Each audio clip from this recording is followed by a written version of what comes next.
बार्शी टाकळी तालुक्यात रेशन माफियाची चलती स्वस्त धान्य दुकानदारांकडूनच होतोय तांदळाचा काळा बाजार। बार्शी टाकळी तालुक्यात रेशन माफियाची चलती असून तालुक्यातील अनेक स्वस्त धान्य दुकानदार शासकीय तांदूळाचा गैरवापर करून हा माल दलालांना देत असल्याचं समजतंय।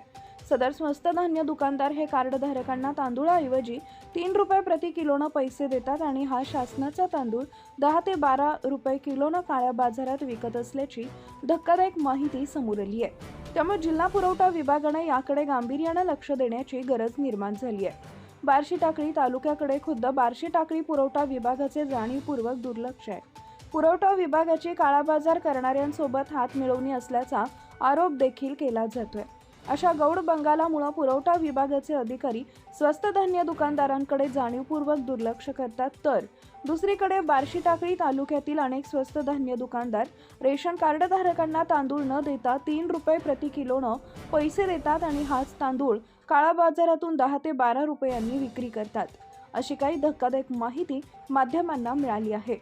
संबंधित अधिकाऱ्यांचे आणि स्वस्त धान्य दुकानदारांचे साटेलोटे असल्यामुळेच हा नंगाणाच तालुक्यात सुरू आहे। अशा काळा बाजारामुळे स्वतः स्वस्त धान्य दुकानदार हा आपला शोकपाणी पूर्ण करत असल्याचं दिसत आहे।